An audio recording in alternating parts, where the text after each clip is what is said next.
Okay, why teams fail. ঠিক আছে, মজার ব্যাপার হচ্ছে এটা চেঞ্জ করতে হবে।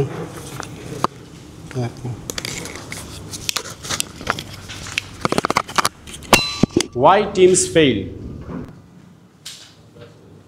মজার ব্যাপার হচ্ছে আমি এখন যা যা বলবো বলে ঠিক করছিলাম গত 2টা সেশনে আপনারা সবই বের করে ফেলছেন। তা এখন আসলে আমি চিন্তা করতেছি যে কি বলা যায়। তো 5 ডিসফাংশনস অফ এ টিম, এই বইটা কি আপনারা কেউ পড়ছেন?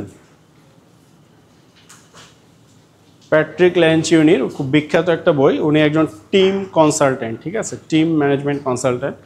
এই বইয়ের মধ্যে উনি খুব সুন্দরভাবে দেখাইছে যে কেন একটা টিম ফেল করে কাজ করতে গিয়ে। তা আজকে আপনারা সবাই ল্যাঞ্চিউনি হয়ে গেছেন, বইটা না পড়ে আপনারা রিজনগুলো আইডেন্টিফাই করে ফেলছেন যে কেন একটা টিম ফেল করে। তো উনি বলতেছে দেখেন যে একটা টিম ফেল করার জন্য এই 5টা স্টেপ বাই স্টেপ কজ আছে। টিম ফেল করা ডাজ নট মিন যে এই টিম কিছুই করতে পারে না, বাট তার টিমের প্রোডাক্টিভিটি কমে গেছে। ঠিক আছে, ফার্স্ট রিজনটা হচ্ছে, এবং আপনি দেখেন এই জিনিসটাকে একটা সংসারের সাথে তুলনা করতে পারেন। হ্যাঁ, আমাদের সংসারও মানুষ, আমাদের যে ফ্যামিলি, আমাদের যে সংসার ঠিক একইভাবে কাজ করে। ফ্যামিলিও তো একটা টিম নাকি? ফ্যামিলি কি টিম না? টিম না, অবশ্যই একটা টিম, রাইট? হ্যাঁ, ইন্টারনাল আবার পার্সোনাল। ঠিক আছে, সো দেখেন উনি বলছে যে ফার্স্ট প্রবলেমটা হচ্ছে absence of trust. Absence of trust কি জিনিস? যখন এখানে বলছে team work is founded in vulnerability, অর্থাৎ এই যে fear of being vulnerable prevents team member from building trust with each other. খুবই ইম্পর্টেন্ট কথা, ফিয়ার অফ বিং ভালনারেবল বলতে যে কি বিপদে পড়ি তার চেয়ে চুপ থেকে। ঠিক আছে, সোজা বাংলায় বললে এইটা হচ্ছে বলতে যে কি বিপদে পড়ি তার চেয়ে চুপ থাকি, that is fear of being vulnerable. এই কারণে কাউকে ট্রাস্ট করতে পারতেছে না, মনে হচ্ছে ওরে একটা কথা বিশ্বাস করে বলবো পর আবার বিপদে পড়ে যাবো। তার চেয়ে কী থাকে যে বোবার কোনো শত্রু নায়ের মতো, তার চেয়ে চুপ করে থাকি, যা হচ্ছে হচ্ছে, মাস গেলে বেতন পাচ্ছি, কোম্পানি চলতেছে, সুযোগ পেলে চলে যাব। কিন্তু ওই যে দিন শেষে আমি কি থেকে যাচ্ছি, যেই টিমে ছিলাম সেই টিমে আমার তো কোনো ডেভেলপমেন্ট নাই। ঠিক আছে, ডেভেলপমেন্ট নাই কেন? ওই যে আমি কথাই বলতে পারি চাই না, ভয়, কথা বললে কিন্তু বিপদে পড়বো, দরকার নাই, কাউরে বিশ্বাস করতে পারি না। সো যখন আমি কাউকে বিশ্বাস করতে পারছি না তখন আমার কি হচ্ছে দেখেন, ফিয়ার অফ কনফ্লিক্ট, ওই যে যেটা বললাম যে কী বলে বিপদে পড়ি। যখন বিশ্বাস করতে পারছি না তখন মন খুলে আমি কথা বলতে পারতেছি না। নট অনলি আপনার টিম মেম্বারের সাথে, ইভেন আপনার বসের সাথে। আপনি কি ভয় পাচ্ছেন কিনা যে এটা অনেকটা কোম্পানি কালচারের সাথে ইনভলভড। ঠিক আছে, আপনার কালচারই বলে দিবে যে আপনি কি ওপেনলি শেয়ার করতে পারেন কিনা, হ্যাঁ, বা আপনি আপনার ওপিনিয়ন ঠিক মতো দিতে পারছেন কিনা। 5টা পয়েন্ট বোঝেন, বিকজ আমাদের আরেকটা কাজ বাকি আছে, আমরা 5 মিনিটের মধ্যে কাজটায় চলে যাবো ইনশাল্লাহ।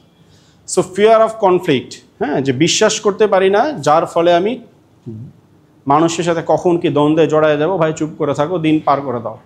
এবং এই যে আমি চুপ থেকে দিন পার করে দিচ্ছি, তার ফলে হচ্ছে ল্যাক অফ কমিটমেন্ট, আমার কোনো কমিটমেন্ট নাই কাজের উপরে। সো এগুলো কিন্তু একটার সাথে আরেকটা কানেক্টেড।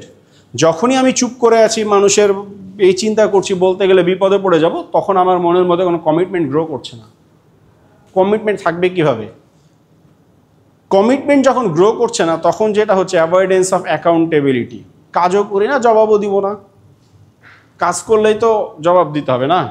তখন আমাদের কি মনে হচ্ছে, যখন আমি কাজ করতে চাচ্ছি না, আমার কমিটমেন্টের অভাব, তখন চলে আসছে কি আমি কারো কাছে জবাবদিহি করতে রাজি না, বা আমি জবাবদিহিটা অ্যাভয়েড করে যাচ্ছি। আমার অ্যাকাউন্টেবিলিটিটা আমি নিচ্ছি না। আজকে একটা কথা বলছিলাম, মনে আছে, অ্যাকাউন্টেবিলিটি অ্যান্ড রেসপন্সিবিলিটি, কোনটা ডেলিগেট করা যায়, কোনটা যায় না? রেসপন্সিবিলিটি আপনি ডেলিগেট করতে পারবেন, কিন্তু অ্যাকাউন্টেবিলিটি ডেলিগেট করা যায় না। সো অ্যাকাউন্টেবিলিটি আমি নিতে চাই না, কারণ আমার কমিটমেন্ট নাই। আর যখন আমি অ্যাকাউন্টেবিলিটি নিতে চাই না, তখন ইনঅ্যাটেনশন টু রেজাল্ট, তার মানে গ্রেটার পারপাস, গ্রেটার সাকসেস বাদ দিয়ে এর পিছে লেগে থাকা, ওর পিছে লেগে থাকা, কিভাবে মানে ছোটোখাটো বিষয়ে কি আমি অকুপায়েড হয়ে যাচ্ছি, যেটা ওই যে সেই বালু আর পানি নিয়ে আমি তখন অকুপায়েড হয়ে গেছি। আমার তখন কি, যেইটাতে অকুপায়েড থাকার কথা ছিল সেইটাতে আমি অকুপায়েড নাই, এবং তখন এই টিমের এই ভয়াবহ দুর্দশা চলবে, যে আমার টিমে কাজ হবে ঠিকই, কোম্পানি চলছে, কাজ হচ্ছে, সব কিছু হচ্ছে, কিন্তু কোথায় যেন একটা কিছু না। এই জিনিসটাকে বলা হচ্ছে আর্টিফিশিয়াল হারমোনি। ঠিক আছে, ল্যান্সিয়ানি বলতেছে যে যখন এই ডিসফাংশনগুলো একটা টিমের মধ্যে চলে আসে, তখন এই টিমের মধ্যে কি কাজ করে, আর্টিফিশিয়াল হারমোনি, মানে বাইরে থেকে সবাই হাসি খুশি, কোনো প্রবলেম নাই, কিন্তু ভেতরে ভেতরে টিমের মধ্যে ক্যান্সার গ্রো করতেছে। ঠিক আছে, সো আমরা চলে আসি, দেখেন এই 5টা বিষয় যদি ক্লিয়ার হয়ে যায়, এবার তাহলে চলে আসেন, আপনাদের কাছে একটা শিট দেওয়া আছে, দেখেন টিম ডিসফাংশন অ্যাক্টিভিটি। প্রতিটা গ্রুপের কাছে একটা করে থাকার কথা আছে। দেখেন